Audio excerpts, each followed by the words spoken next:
Star Ocean: The Divine Force minimal or no spoiler review. My first proper Star Ocean experience after a brief and not so good experience with the game on PlayStation 1 or PlayStation 2, can't remember which installment it was. Anyway, here we are, you sticking it up the black hole bastards. A review key was provided by Square Enix, believe it or not. Can't believe they gave me another game to review after that much deserved trashing Valkyrie Elysium of theirs got from me. Respect to Square, I must say. Didn't see any keys in future coming my way from them. Thankfully this time around they have good product on their hands. As always, them providing key doesn't affect my opinion whatsoever. Tri-Ace and Square surprised me with this one. They brought back nostalgia a little bit in capturing that true old school JRPG feeling with quality touch of the modern. Played the game on universe difficulty for 50 hours at the time of this review, but gonna add to that number to do more guides. Game is PlayStation 5 version.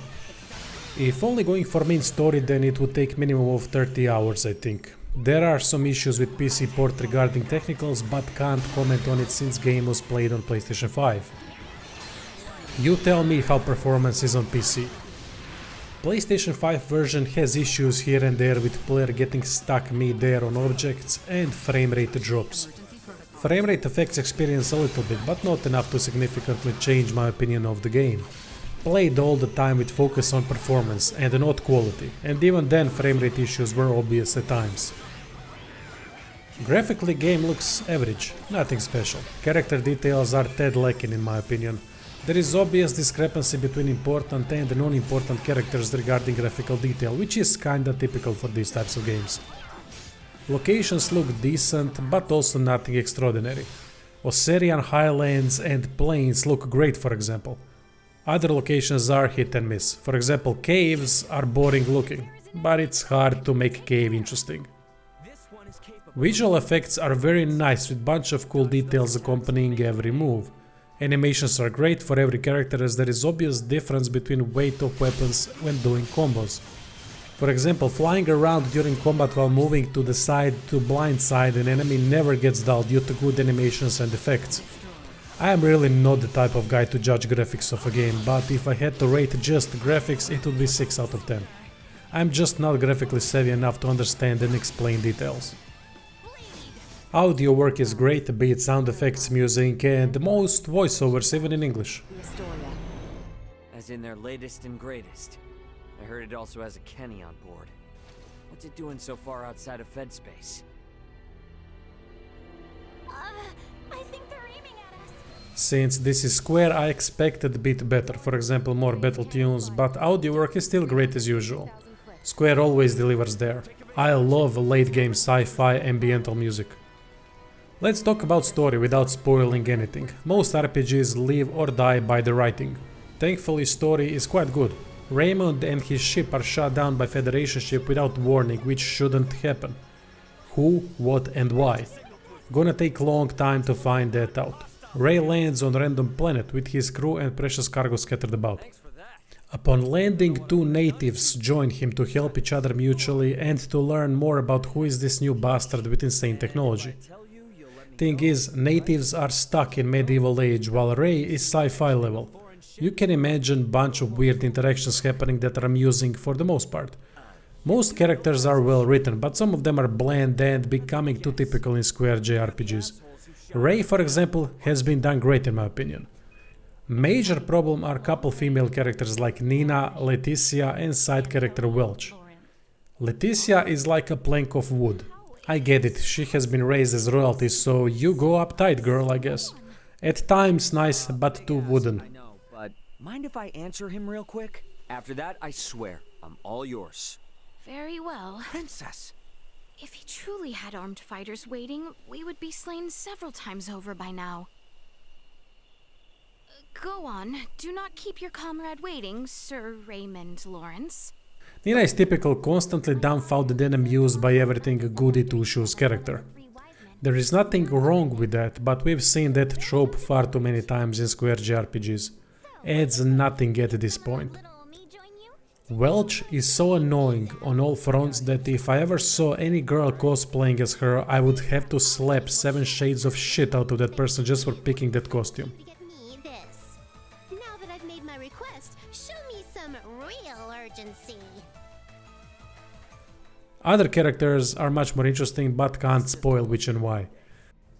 Let's just say when sci-fi meets organic, it leads to interesting conversations, especially about nature or lack of nature connected to consciousness. It isn't easy reviewing story and characters in such a game while trying not to spoil anything important. Then we have cyborgs, more sci-fi people, villains from another planet, emperors. King of Osiris, Leticia's father, has been horribly written, for example. Much more interesting is Emperor of Imperial Empire. King is weak as fuck with giant dildo sticking out of his head. Pacing is quite good for the most part. Game usually starts off story quest and then player is left free to get to it whenever. Locations don't offer too much in terms of exploration, as it is quite basic open area with couple enemy groups, gems in air and green pickup with occasional chest. Flying around to pick up gems and collecting green pickups becomes old quick. There are also side quests that can be tricky at times. Most of them are not very rewarding, unfortunately, but some offer cryptic messages that lead to treasures, which is nice. Decent distraction from main story. Story really picks up during and after war, when much larger picture starts to reveal itself bit by bit. Game truly pulled me in and kept me interested in finding answers throughout. However, I do have couple issues besides some badly written characters. I am not same pimple-faced jerk-off from 20 years ago when these types of conversations could keep me interested. At that time, learning English through games was big part of my young bastardhood, so slow-paced dialogues suited me because dialogue could be followed much more easily. At the age of 35, all the weaknesses are obvious. There is so much unnecessary filler dialogue that started to drive me nuts towards the end. Every 2 steps someone needs to say something, of which 20% is really important, 30% is typical and 50% is waste of time. I understand that such complex story culmination requires lots of explanation, but pacing gets screwed during last bit. Too much fucking talking. It started to drive me nuts so much that I had to skip couple scenes, which could mean I've missed important bit here and there. Filler dialogue is something JRPGs love to do, and I can't stand it anymore, to be honest. Bunch of characters standing around in bewilderment, sighing, puffing and panting on every little thing with slow dialogue pacing. Getting too old for that type of thing. Another thing typical for JRPGs which drove me nuts toward the end are reappearing villains. Last section of the game is full of same repeated boss fights. I understand having one ultimate villain that just won't die, but the rest shouldn't reappear so frequently. And they always run away no matter what. Why aren't you idiots finishing them off? Oh, let's just let totally beaten opponent kneel in peace, huffing and puffing, until inevitably running away after they get their bearings. For fuck's sake.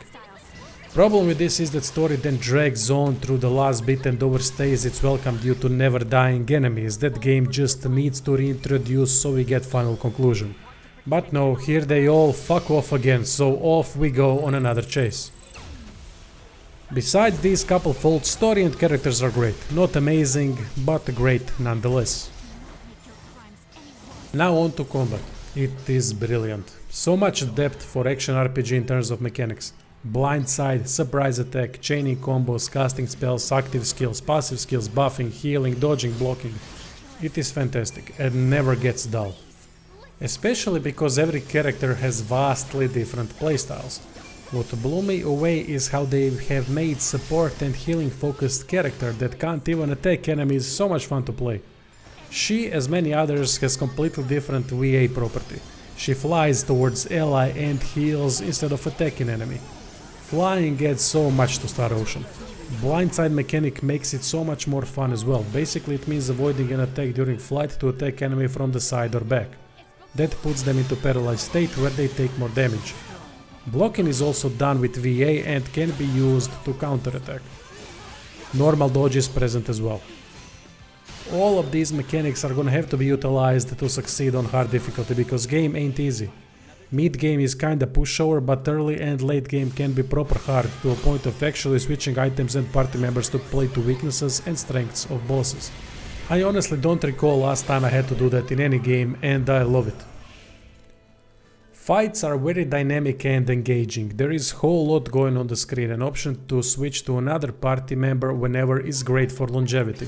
One of the main reasons game is so fun are all the different characters we can utilize whenever. Pause button helps a lot when it comes to reviving, healing, boosting and removing ailments. Player really needs to be careful when to use items as it takes time to prepare them. Same with magic.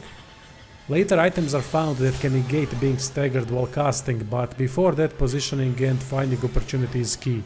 For example, certain character is mage that can use VA mid-cast to prevent spell being interrupted. A lot of unique and key elements for each character. Cool thing is that mid-game Duma Shield Sphere is unlocked. Basically, Duma gives bunch of defensive benefits instead of enabling VA gauge. So no more flying and blocking with Duma. Just good old-fashioned brawl. I love that devs have given us this option, another option to play around with. Enemy diversity is quite good with bunch of varied looking freak shows. One thing I never liked in Square games are normal enemy types. Plants, giant wasps, ooze, bats and whatnot are far from being interesting enemy, and they are frequently utilized by Square in their games for some reason. Thankfully there are enough interesting ones like Chimera, Dead Spectres, Giant Apes, Undead Armored Soldiers, Mechs, but I think more enemy types like the latter should be used instead of insects and plants. Every enemy also has specific drops that are at times related to side quests. Bosses are for the most part done really well. Few of them like semi-cannons are straight up bad, but the rest are fun and challenging encounters. Every boss has decent amount of attack patterns that require full attention and can be quite devastating. Spotting which elements boss wields and which is weakness is important. Some bosses can utilize more than one element, which makes things trickier. Every party member has default elemental resistance that can be changed with upgrades and items, but the rule should be not to bring anyone that is weak to boss element. This also means learning new characters and incorporating different moves. Overall, bosses are positive without a doubt. They tie nicely into the combat system. Party AI is here and there. On one hand, support AI is great. With properly slotted combos, Nina will run around trying to buff, heal, hurt members and revive fallen ones. I was impressed actually. Problem is for almost everyone else. In boss fights they have issues avoiding nasty attacks, which leads to frequent deaths and can be infuriating. So at times I controlled Nina throughout whole fight, buffing, healing and reviving until rest took care of everything slowly. Due to complex combat system it isn't strange that AI can't handle it. So AI is mixed bag. Hands-on approach is required, which adds to the dynamic but not always good one in this case.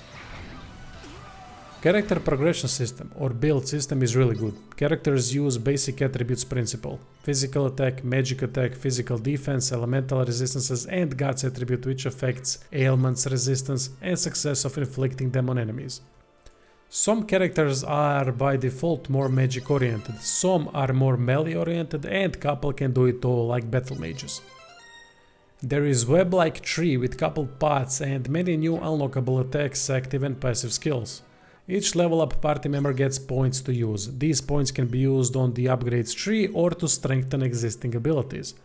I ended the game at level 80 or so and had almost all skill tree upgrades unlocked, but there is much more to be done by strengthening existing abilities. Equipment is typical JRPG style. Default character weapon, armor and 2 accessories that vary a lot in terms of what they do. I don't understand why Eastern developers don't put more effort into character aesthetics. Weapons look corresponding to the one equipped, but armor never changes appearance. Shame. Different skins add whole other layer of enjoyment.